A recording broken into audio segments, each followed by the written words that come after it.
I'll be showing you 2 different ways to back up your Shopify products, as you never want to be in a situation where you've lost all your data and you have to go and import everything manually again. So the first method is going to be our free way. And if we head to our Shopify dashboard, and if we go over to products, we can now export them into a CSV or an Excel file. And this is the completely free way to do so. You don't need any external apps or services, but you can keep these copies locally or save them somewhere safe. The thing about this method though is that it's a one-off basis, so you might have to do this frequently. So in the top right here on the product page, the way you export your products as a backup is to click the export button. It's going to then show a pop-up here, and it's going to be a CSV file or an Excel file. And you want to select all products here, as you don't really want just the current page. And you can export it as a CSV file for Excel, numbers, or other spreadsheet programs, or just a basic CSV file. I'll just go basic CSV file here, and then I'll click export products. This is going to send an email with a custom link to go and then download your CSV file. So I've just clicked the link in my email here, then I'll click on save to save this to my desktop. So I've just clicked on this export here, and we can see it includes quite a bit of information.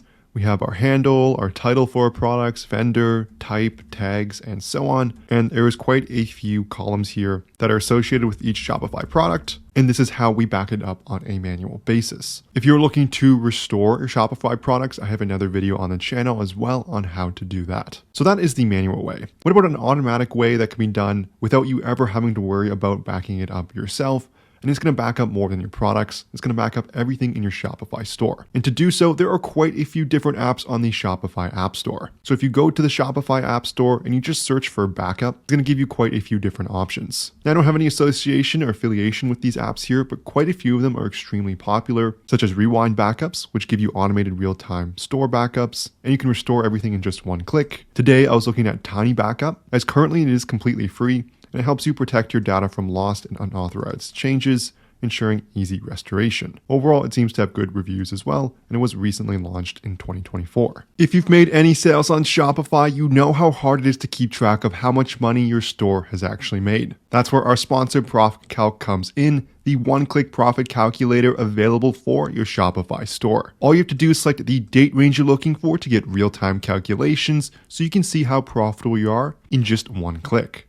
It's going to give you your revenue, cost of goods sold, transaction fees, all your ad spend from all your different accounts from Facebook, Google, Snapchat, Bing, Pinterest, and TikTok, as well as your transaction fees and any other monthly expenses. It's going to break everything down into an easy to understand dashboard with tons of analytics and metrics so you can start making smarter business decisions. There's a 15-day free trial so you can test drive everything for yourself, and you can find it in the Shopify App Store by searching Profit Calc and then looking for this logo in the top left here. There's also a link in the description below that will bring you to the Shopify app listing. So make sure you check that out and start your 15-day free trial. So this is going to conclude the video here on how to back up your Shopify products. We went through the manual method using the CSV export. We also took a look at several different apps which make this process easier. If you enjoyed this video, I would love it so much if you smash that like and subscribe button below. If you have any questions, leave a comment. But thank you so much for watching, and I'll see you in the next video.